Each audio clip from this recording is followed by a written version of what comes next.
Thanks for this wonderful invitation to be part of this dialogue, which is, I hope, about as such. It's sort of gotten feisty, which is good, you know. In that respect, it's more continental in some ways, right? And that's good and enjoyable.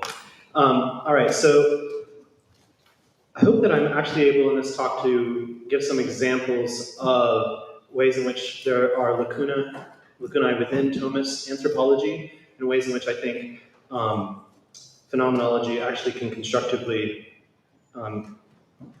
contribute. So I hope that I can give some answers. I felt kind of like in some ways the way that this panel was set up is that we are, you know, the modus tollens to a lot of the syllogisms that you gave us. And so that was one, this is modus tollens number two, and that's just how we're going to proceed, all right? So what we indeed need to learn from the tradition of phenomenological anthropology. The handout just has some points that I think will be important to just keep in front of you as we go through some of it. And I'll try to the thing about doing phenomenology is you get into the mode of it and it might not end. And so I'll let Father Philip Neary tap me or something and, you know, bring me back to some sort of demonstration of some sort or another. Unlike Father Philip Neary's, I hope there are no arguments in mind. I'm just kidding. All right. So first, the outline. First, I want to say a little bit about rival traditions of philosophical anthropology. Then I'm going to talk about what Thomist anthropology needs to learn from the phenomenological tradition of anthropology. And then, very briefly, a last sort of thing. So the middle section is the meat, and it's really what the handout contains. And these are what I would consider to be minor or major revisions within Thomist anthropology, things that it can learn and be enriched, or even minor or if not major revisions. But I also think there are things from the phenomenological tradition that solve major substantive epistemological crises within the Thomist tradition. I'm just going to point towards those because it would take a long time, and I and others have sort of talked about this already at length elsewhere, so I will focus on the philosophical anthropology. So, roughly speaking, in terms of contemporary major approaches to human beings, I don't know, you've got somewhere around 6, 7, it depends on how you want to carve things up. First, you have the tradition of neo-Aristotelian anthropology, which would include Thomism, Scotism, as well as like a number of pure, more neo-Aristotelians that don't identify with more later medieval approaches. Then you have the tradition of philosophy of mind and body, which includes a variety of physicalisms, whether they be eliminativist physicalism, reductive physicalism, and non-reductive physicalism, a variety of dualisms, property dualists, substance dualists. Amongst substance dualists, you have parallelists, you have interconnectionists, you have emergentists that are property dualists, emergentists that are substance dualists, you have panpsychism, you have proto-panpsychism, you have epiphenomenalism. Those are kind of the standard fare within philosophy of mind. Very importantly, philosophy of mind I'm treating as a distinct tradition of inquiry from the neo-Aristotelian one, and then quite distinct also from the phenomenological tradition of anthropology, which unsurprisingly includes figures like Husserl, Heidegger, Merleau-Ponty, Dan Zahavi, and many others. Very importantly also, the tradition of conceptual anthropology, which would often be brought together in a misleading way under some sort of banner called analytic philosophy, as if conceptual anthropologists were doing the same thing as philosophers of mind. Conceptual anthropology includes the later Wittgenstein, it includes Gilbert Ryle's work, it includes J.L. Austin, a number of people referred to as ordinary language philosophers, and there's interesting convergences often between the phenomenological tradition of anthropology and the conceptual approach. And in fact, I'm not going to be arguing for it here, but my contention would be is, in some sense, the real enemy, the one that we should really be antagonistic towards, would be the philosophy of mind tradition, which has most of the fanfare today, has had, I think, very deleterious influences in cognitive science and in psychology, and that there's a unified front, I think, of affinities and common claims made by neo-Aristotelian anthropology, conceptual anthropology, and phenomenology. There's also the tradition of Neoplatonic anthropology, and you find some figures like Riss or Gerson still trying to articulate or try to rejuvenate an approach to have a kind of properly Neoplatonic anthropology. To some extent, Iris Murdoch was engaged in this project, but it was quite incomplete. And then you have others, various neo-Kantians, neo-Hegelians. And then a group that I refer to as the miscellaneous misfits. They're often people who were brought up in one tradition and have abandoned it and kind of are on their own and draw somewhat eclectically from different traditions. You might think of Charles Taylor, Martha Nussbaum, John McDowell as paradigmatic miscellaneous misfits. And some of them have almost become a new tradition of their own, which would be the 3 E's of cognition, or the radical 3 E's of cognition theory. Some of whom overtly identify themselves, though, still as phenomenologists. So someone like Thomas Fuchs, who's doing phenomenological work, but also would identify with this movement. I think Zahavi, to some extent, would identify with the 3 E's group. But there are also people who come out of philosophy of mind, people like Daniel Hutto, or Eric Meehan, or Alvin Noe, who have read quite a bit of phenomenology, but really came out of the analytic philosophy of mind tradition and have found themselves part of the 3 E's of cognition as embedded, enactive, and embodied. So a lot more to be said about all of these, but I'm just going to be focusing on the Thomism one in particular, what it can learn from phenomenology. Now, I think each of these rival traditions understands and conceptualizes differently what I would take to be the basic questions of philosophical anthropology, which are who are we and what are we? But importantly, they might even already disagree with the way that I just set that up. They might think that the first question is what are we? And then it's from that we arrive at the question of who are we? Or they might actually think the question who are we is not possible, it's who am I? And we maybe never even arrive to a question of who are we. Or they might think that the way that we get to the what we are is via the who we are. That's my view. I think that we, from a Thomist point of view, we start with the who we are, and it leads to an inquiry into the what we are. I think very cryptically, Thomas has said as much in De Veritate, question 10, article 8, and at various passing places in the Summa Contra Gentiles, like book 3, chapter 46, and then very cryptically or very quickly, he says the same in question 87, articles 1 and 2 of the Prima Pars. I'm not going to give an exegetical defense of that kind of reading of Aquinas here, though. So I think that there's certain truisms that if you were to imagine being an ethnographer, imagine being an anthropologist and going around and meeting human beings and trying to give an ethnography, you would be startled and think that maybe you didn't have a human being on your hands if they weren't able to, in some way to engage and answer these 3 different kinds of truisms that relate to human beings. So these basic truisms are ways in which humans shift from first, second, and third personal perspective taking all the time. And I think also when we do philosophical anthropology, it's important to ask the who we are, what we are question, not just what order they come in, but also to what degree do first person, second person, and third person perspective taking get informed within them. So there's some approaches that think you actually start entirely from a first person perspective of who we are, and it's always from within a who we are, first person perspective taking, that you ever try to simulate or try to understand what are others from a third person perspective. Again, I don't want to go into the great details here.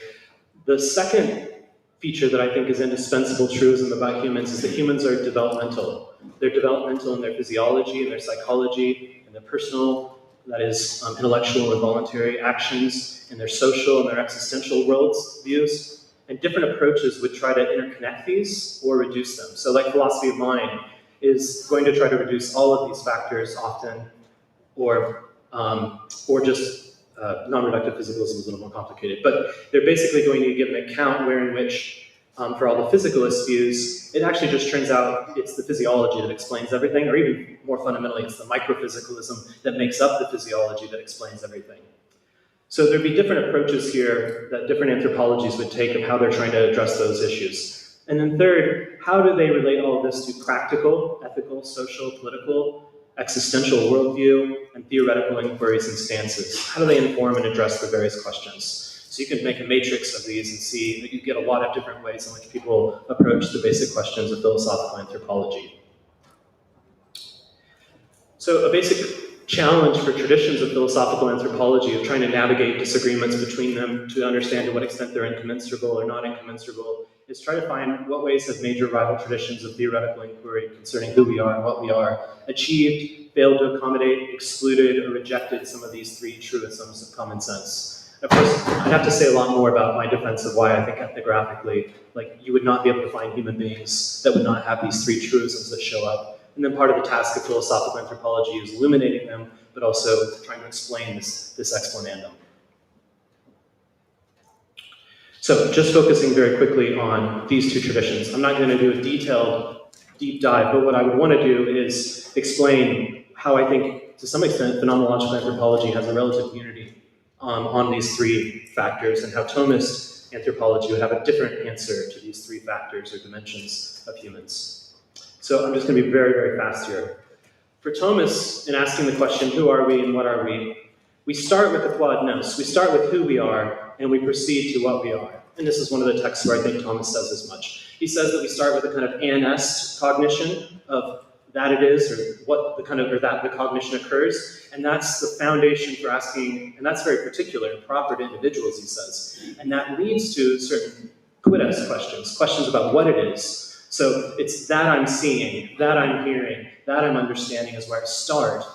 And I could then ask questions of what is hearing, what is seeing, what is understanding. And from that, we get a common science that treats all of us. That is a partial digest of a few of the paragraphs from De Veritate 10.8.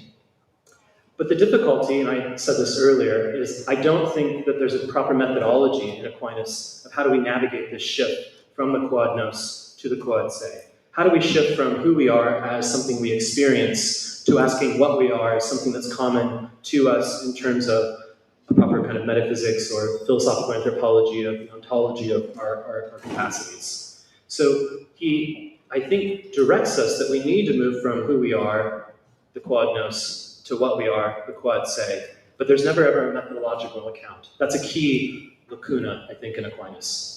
So there's never any type of systematic theoretical inquiry into who we are or who am I, which would then lead to that. Instead, we start rather abruptly with what we are.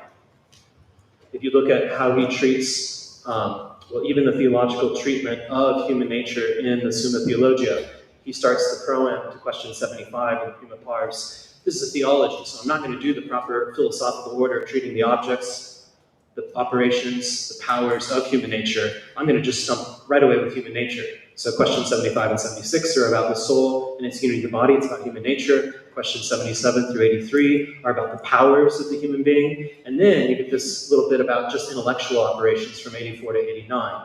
You get more on volitional operations in the Prima Secundae, as well as the passions and their operations. But you never get the proper order. You're always going from the nature to the powers and the operations. You've never done the work from how did you actually get all this laid out in the first place, of actually starting with those objects and the operations. Lonergan, in his discussion of this in Verbum, very nicely says, although Aquinas and Aristotle alike used introspection brilliantly, it remains they did not thematize their use, did not elevate it into a reflectively elaborated technique, did not work out a proper method for psychology.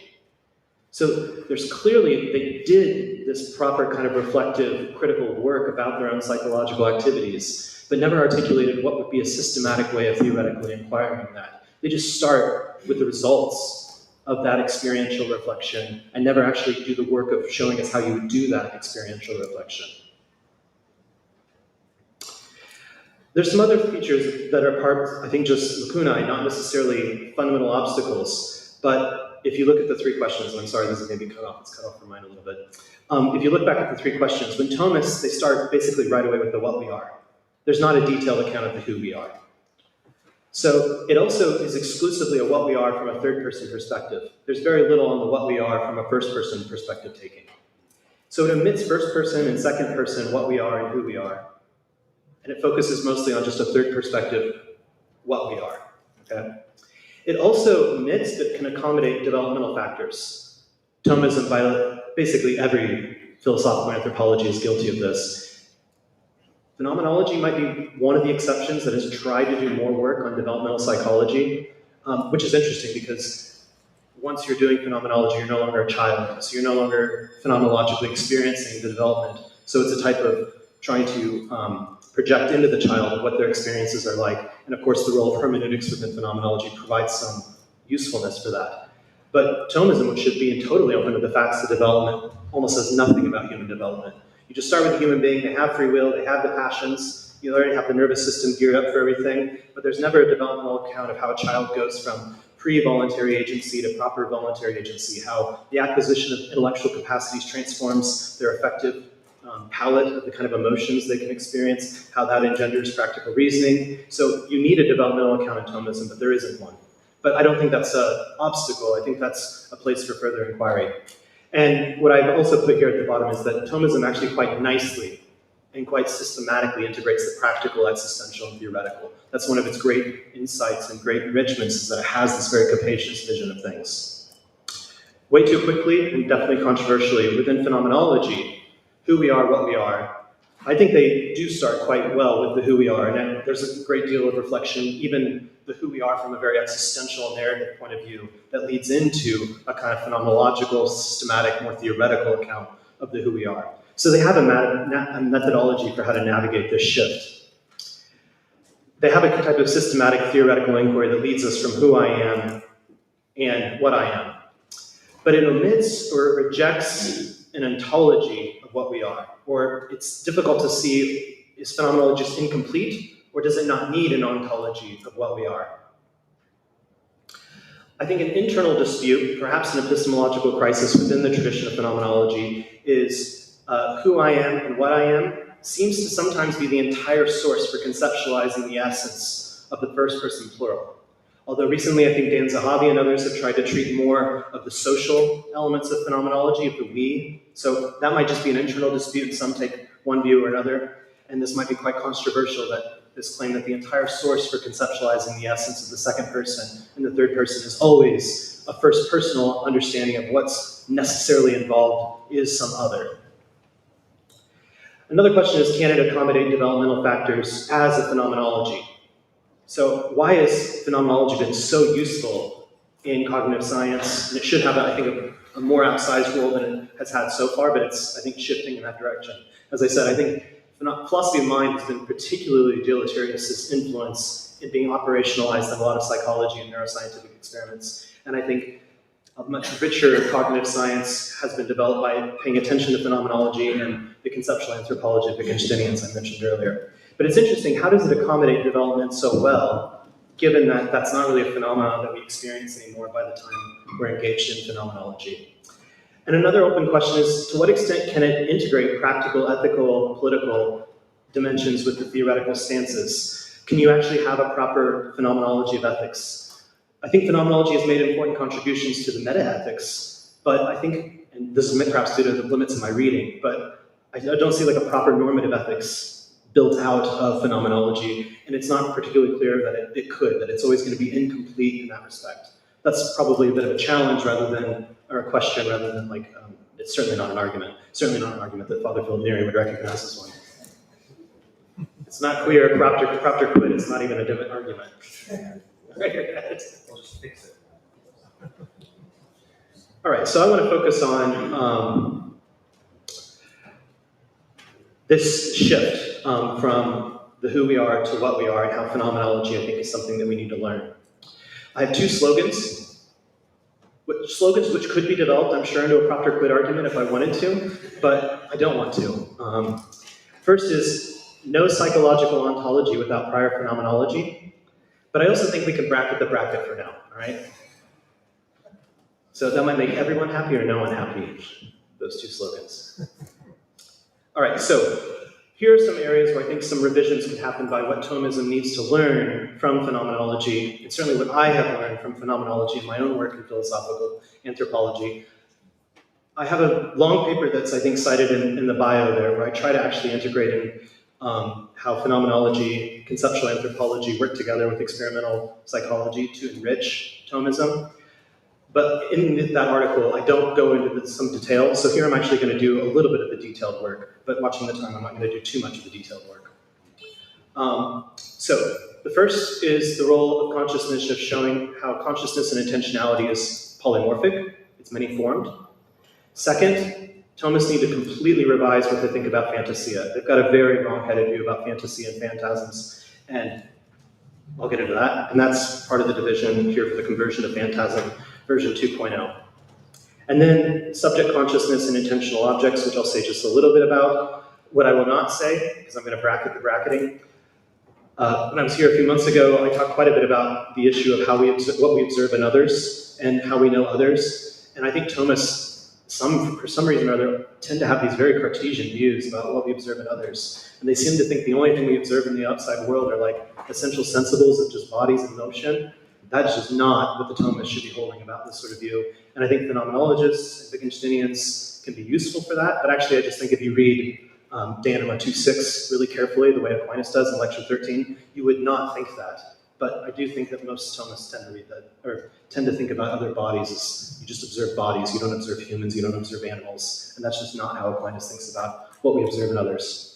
A fifth point would be the role of narrativity in personal identity, and you might think of Ricoeur. I don't want to just think about Protestant figures, but there's others within the phenomenological tradition who've made an emphasis on this. And if narrativity is fundamental for our understanding, and narrativity is fundamentally rational, it forces us to revise how Aquinas thinks about intellectual memory. Because he doesn't think that intellectual memory is properly memory. It doesn't involve pastness. It doesn't involve particularity. But if you can see that narrativity is essentially rational in this kind of memory, it means that a part of our intellectual understanding has to be involving the singulars and has to involve narrativity as part of our identity. And then also a huge lacuna in Thomism is no phenomenology of somatic affections. Thomas's treatment of pains and pleasures, headaches, stomach aches, just the sort of very deep embodiment features that we all experience, it's deeply unsatisfactory. I'm not going to go into the details of the particular view. You basically only get him talking about it in the treatment of Christ's Passion in the De Veritate, and then in the Tertio Pars of the Summa. But I think that, as well as features of affectivity and voluntariness, there's a lot that could be added. So, very quickly, the first kind of revision is the role of consciousness and intentionality are polymorphic. If we wanted to lay out Thomas's anthropology, we would get one kind of wild diagram like this that shows all the division of the different 13 powers that we have, going from perceiving the things, going through, and all the way to how we get the internal senses to the intellectual powers, the active intellect, the potential intellect, and the will. We could have something that looks more Maritain-like diagram, where the person is the one who's taking in all of this at once.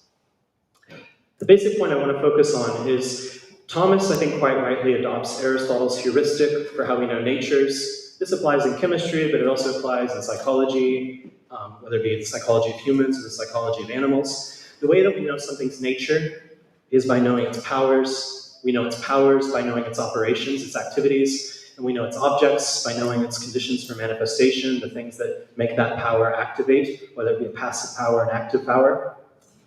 So if you apply this heuristic principle in psychology, you've got something like colors seen, provide you with the object, colors, the activity seen, and that gives you the sentient power of vision. And then you know that this is a nature that's a seeing nature in virtue of that power. And in virtue of some sort of object like memories recalled, the operation, you get something like the sentient power of memory. And so you know that the sentient nature is not just a seeing nature, it's also a remembering nature, the kind of nature that grounds powers for seeing and memory. So on for emotions and for intelligibilities. You could then lay this all out and get all the objects, get the operations and the powers, and these are the 13 powers that Thomas lays out in various works like the Summa or the Disputed Questions on the Soul. The problem is that they start here. This is starting with the quod se, and this is starting with the division as if this demarcation was pretty obvious, and as if it didn't take a lot of work to get to it. Aquinas will treat the division of the internal senses in one question, one article of the Summa, question 78, article 4. There's not much of a dispute or debate about how the fact that Albert has a different 4, that Avicenna has a different 5, that Averroes has a different 4. So even in the 13th century, no one would have thought, like, that's like the definitive treatment of this issue. So when people write introductory Thomistic psychology textbooks and they treat this as this, like, 700 years later, still like the definitive division of the internal senses, I mean, come on. You can ask more questions about it than that. I mean, is this really the right division? And the further question is, where is the primordial unity out of which we start making these demarcations? These demarcations aren't necessarily obvious. The 5 external senses that we can teach to children, that might be somewhat obvious, and you could get into contestable debates about that. But when you get into the divisions of the internal senses, and then the divisions of the appetites, and the divisions of the will, and then the intellects, this is quite contentious. But furthermore, in your own experience of watching me up here talking and speaking to you, you're not taking in memories over here, particular intentions over here, imagery over here, color over here, sound over here. I hope I don't smell over here. You're taking in a unity. It's a polymorphic, a many-formed unity that is impressing upon the human person, impressing upon you. And it's this later quoad se theoretical work that has already started dividing these up. So from out of where did we start making this demarcation of these different objects and operations? And how do we know that we got the right kind of demarcation? So the question is, how do we account for that? And Thomists often recoil when you introduce the idea of talking about consciousness and Aquinas. But it's only out of thinking of our unified conscious experiences, of taking this all in together, this many-formed, that we then can start having debates about how to demarcate this polymorphic object, this polymorphic unity of experience, this horizon of experience, into, should the color be distinguished from the audible? Should the particular intention be distinguished from the imagery? And it's only within that experiential realm. But that would require a systematic thematization of our experiences, and that could only happen by engaged in a systematic theoretical inquiry about how we experience these quod nos that leads into an inquiry about the quod se, from what's more known to us to what's more known to itself. And that, I suggest to you, is what phenomenology is particularly well suited for doing. Got a lot of diagrams going through quickly. So, the first place I want to start talking about this is with respect to an active embodied conscious living, Fantasia 2.0. And I want to make 6 illustrations. This is also in your handout. First, it's important to note that when Aquinas talks about, so I bring this up because of the issue of Aquinas talks about the intellect converting to the phantasms, or first the intellect has to abstract from the phantasms. I'm not going to give a rehearsal of what I think is the appropriate exegesis of this, but everyone's familiar with this, especially in questions 84, 6 through 7, or 6 through 8, excuse me, and then question 85, articles 1 and 2 is kind of one of the more substantive treatments of this in the Summa. So we get our intellectual understanding from the phantasms, and then we also have to bring it back down to the phantasms in question 84, article 7, in order to know the truth about things. An important point to draw out is fantasy and phantasms does not mean imagery in Aquinas. Like, it can mean that, but that is not what it primarily means. It primarily means what I've called aspectual, actional, and affectional intentions, particular intentions formed by this power called the cogitative power in Aquinas, or particular intentions that are in memory. If you want to understand what a tree is, or if you understand what, if Father Thomas Davenport is trying to teach you about artifacts in various ways, you might have some imagery of some artifacts, but if it's going to be, helpful, first he's going to show you a YouTube video, or he's going to have some sort of instrument or something to show you. You're not consulting imagery inside. You're either consulting what's in the world, or he's using language, and he's speaking to you in meanings that you understand. And those words with those meanings are particular intentions grasped by the cogitative power, or universal intentions grasped by the intellect. So Thomas himself makes this point in 89.5 of the Summa Prima Pars, as well as in the second book, questions or chapter 73 of the Summa Contra Gentiles. Fantasia involves the imagination, the cogitative power, and the memory. And phantasms are often formed from the cooperation of these 3 powers working together. So it's not mere imagery. And even if you form an image, what's an image? An image would be a colored shape, magnitude, and movement. But how do you identify the imagery you form? How do you even invite yourself to form imagery? It's because you've been directed by some sense-making of the cogitative power. Like, if I asked you all to form an image of your mother, it's the intention of an image of your mother that's motivating what colored shape magnitudes are coming in virtue of imagination. And if we were to do more phenomenological work right now, we could actually spell that in more detail and how that would work. So it's very important to note that abstraction, even in Aquinas, is not from, and conversion of the phantasms, is not just from imagery. It's from semantically, linguistically rich types of phantasms. And this is important for practical reason and human action just as much as intellectual work. Further, I think we need to get out of our heads and realize that we're embodied agents in a world. And whenever you're awake, you're alert. And that's a kind of intransitive consciousness. So the first and foremost feature of fantasia is don't think of it as just something inside, but think of fantasia as the ongoing, enacted, embodied, conscious living experiences. It's getting towards the end of the day. We're getting a bit sluggish. The speaker's going way too fast, right? That's part of the profile of the way in which you're experiencing things. And that's also going to be reflective of the way in which you understand things as well, how well you have an insight or don't have an insight. It's going to influence the way in which your practical reasoning is going. So don't think of fantasia as just like what's in the head. Often it's our embodied, ongoing conscious activity of a kind of minimal alertness. Now, think more about the polymorphic unity of consciousness. Consciousness is going to be the unity of these manifesting activities, these manifesting powers. But we demarcate the powers out of that unified experience. And so in addition to just alertness, which is just sort of a wakefulness element, dreaming is part of that too, but we can go into details of that too. But conscious attention needs to be distinguished from background consciousness. So within our conscious experiences, there's a kind of foreground consciousness or focal awareness. What am I attending to as contrasted to the peripheral consciousness that's also going on?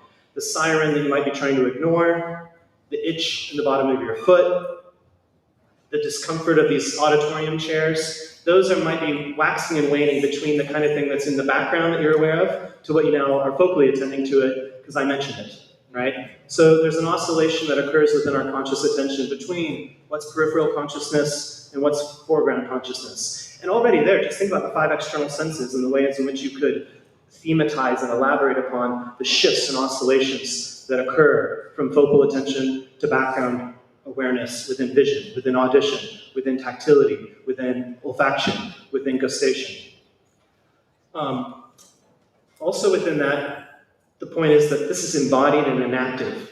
If you want to see something, you don't just stare passively. So Aquinas and Aristotle have a very kind of passive, it's almost like vision is on a tripod, but that's not how vision works.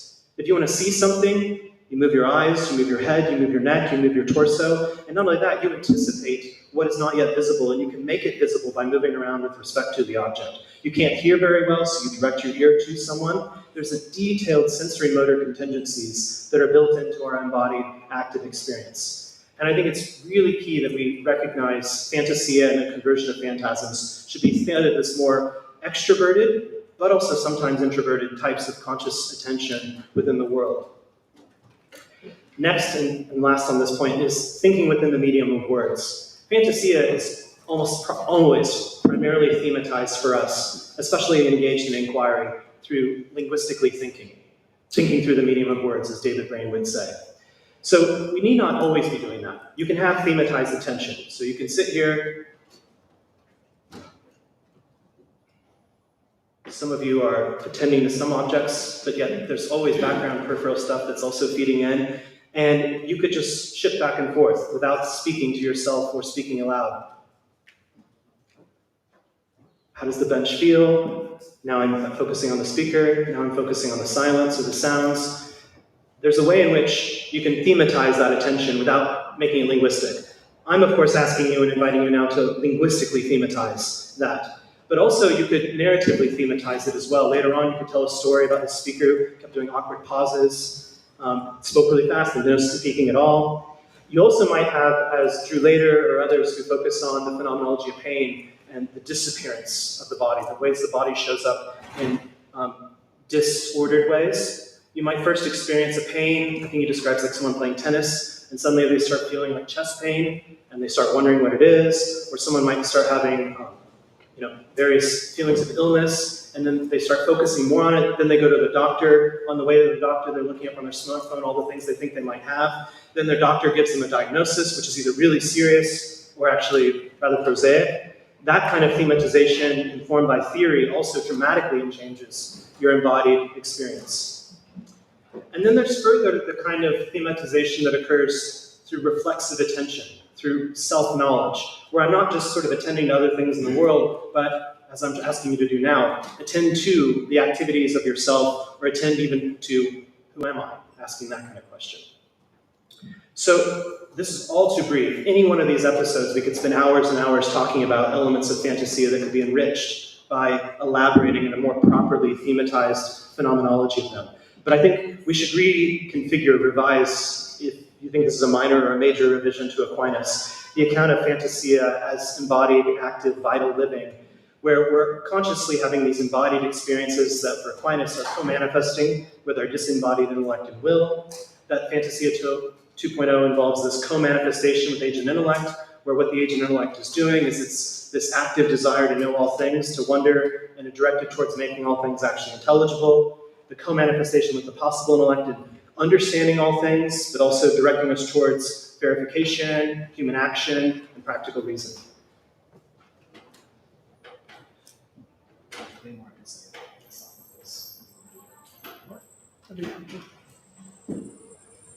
It's about to get heavy.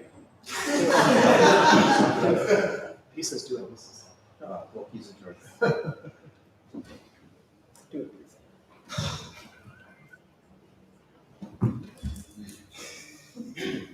I think I probably won't. Okay, it's pretty heavy. Yeah, this would be the hardest part. Talk faster. This is the thing that no one understands the first time, myself included. I'll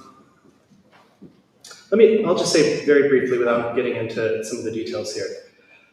One of the other things I think importantly that phenomenology brings out, and I do want to preface this with, I think this is one of the most elusive elements of consciousness. And I think it takes a lot of conceptual and phenomenological therapy on the couch in order to discover this. And you might, for some time, be intellectually resistant to this. But I would say it pays off to be patient with this. I think this is like indisputably correct, these sort of analysis of pre-reflexive subject consciousness or awareness that phenomenology has drawn to our attention. And I actually think someone like Bernard Lonergan has shown how important it is for Christology. And I think a lot of ready-at-hand views of subject consciousness that theologians draw on end up with basic kinds of pseudo-Nestorianism when it comes to Christology. So I just want to say something about, I think, two mistaken, not accounts of things we do consciously, but mistaken accounts of what the core of subject consciousness is. So far I've been talking about intentionality, the way that we're conscious of intentionalized objects, the ways our thoughts are about objects. You have two major kind of theories of consciousness as what is being a subject that is conscious, that focus on objectifying, that the only thing you could have as part of your cognitive inventory is going to be one more object amongst other objects. So a standard kind of account of what it is to be conscious, subjectively conscious, is that it's a kind of higher order, second order representationalism, metacognition, or reflection, that on the one hand we have all these conscious states that are about other objects, and then we can reflect on that, and that's what it is to be a subject that's conscious, or at least self-conscious. A second view, and I think Thomists have probably more likely been drawn to this kind of account, is that being a subject that's conscious is more like a peripheral or implicit background representationalism that sometimes we draw attention to. And insofar as we do, we see the subject as another object, but it's always often just on the borderlands, it's on the periphery, a kind of implicit kind of subject awareness. I think you're not going to resolve this exegetically by reading De Veritate 10.8 or any of the other relevant texts. I think it's just too cryptic, and I think Thomas is insufficiently thematizing what the phenomenon is to really get this labeled out. The third account that I think phenomenology has brilliantly introduced to us in magisterial ways, and actually I think we definitely need to endorse, is a phenomenological account of a type of pre-reflective self-consciousness that's always abiding with any of our conscious intentional acts. And I think this is crucial for Christology in understanding the way in which the person is going to be the center of our subject consciousness, not any power. So the other error I think that happens with the implicit consciousness is when they come to Thomas's texts, they want to look for a power that's the subject of consciousness. But notice that conscious intentionality, the objects that we are conscious of, are polymorphic. They defy the object's operations powers schema. They're primordial before you get into the demarcation. So just as there's no power for conscious objects, because consciousness is all the objects, unified and integrated, cooperating together, so also there's no one power that's the subject that unifies all of our conscious experiences. So don't look at the sensus communis, don't look at the cogitative power, and don't look at the possible intellect. None of them could be the subject of consciousness. The subject of consciousness used to transcend that embodied, disembodied divide and be united in the supposit, in the person. Let's see here. I've got about 30 long quotes here now. I'm trying to help you walk through this.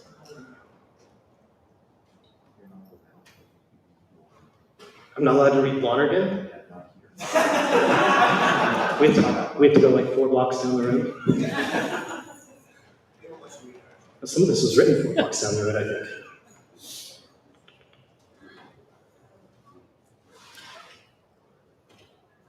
Here, I'll read this quote from Zahavi. It's not Lonergan. He's okay. An actual phenomenologist. All right.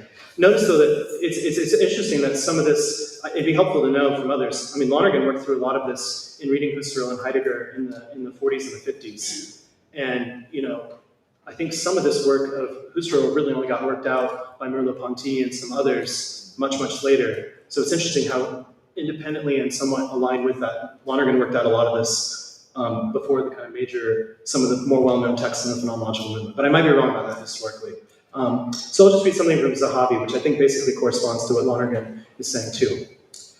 When talking of the first personal character or the forminess of experience, the target is not self-reference by means of the first-person pronoun.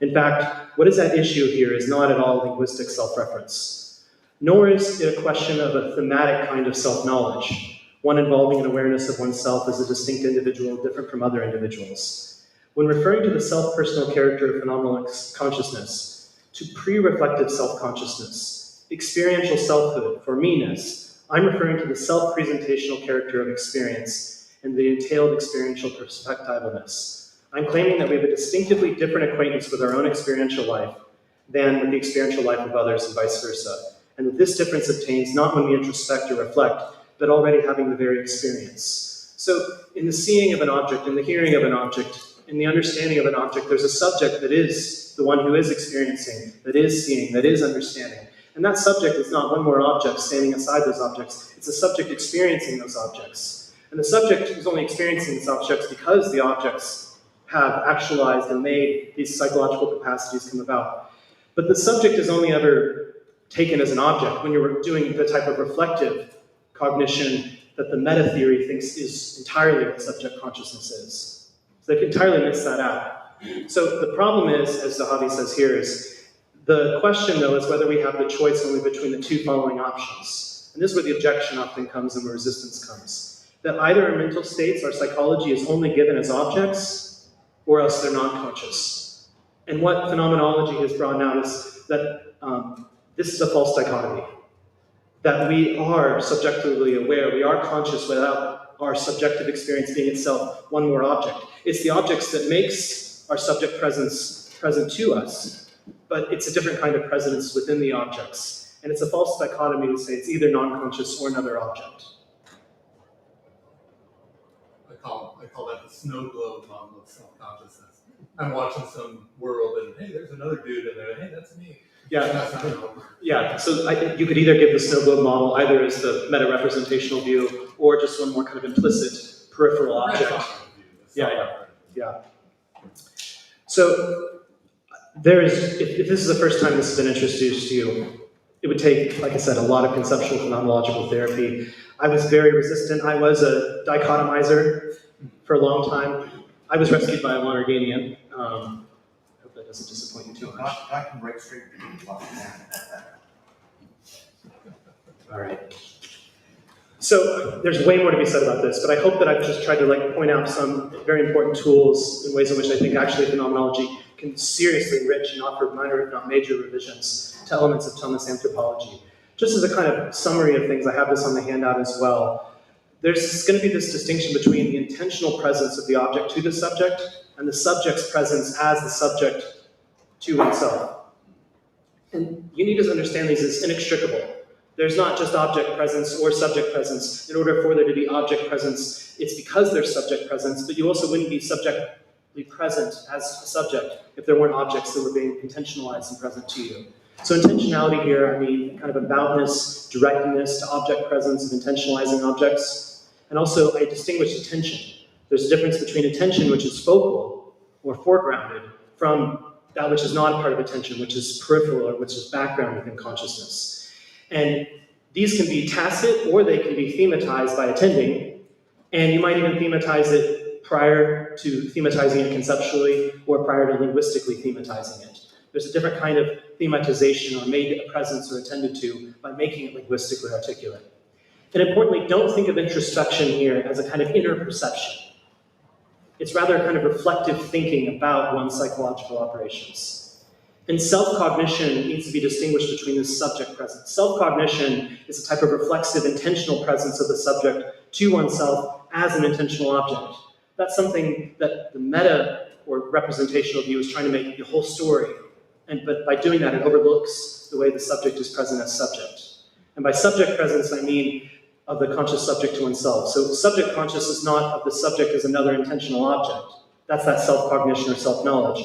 But as a subject present is psychologically operating. Now, the last little point that I will just make a gesture towards, and I can't fail to mention Alistair McIntyre in any lecture, but also he has just recently passed in the last few days as well. And so one of the things that I think that McIntyre has drawn out as something that's important within the broader phenomenological tradition is the role of hermeneutics and genealogical modes of critique. And I think that you can show that there is a kind of epistemological crisis within Thomism's common understanding of itself, which I call Philip Thomism or defensive constructive commentary Thomism, which is incompatible. No, actually today he's changed his mind. He's talking about traditions and authorities. Somebody's getting in somehow, I think. All right. So it's incompatible, I think, with the practices of Thomism as a tradition of inquiry. And I think that it would take much more, I've talked about this elsewhere, I think this is like a major revision within Thomism, but one that I think puts it on the right foot. And it continues very much with Leo XIII's project of trying to enlarge and enrich the old by way of the new. And I would say a dialogue like we're engaged in here is an attempt to enlarge and enrich the old by way of the new and show ways in which phenomenology can constructively enrich and enlarge our approaches within philosophical anthropology. So I'll stop there, thanks.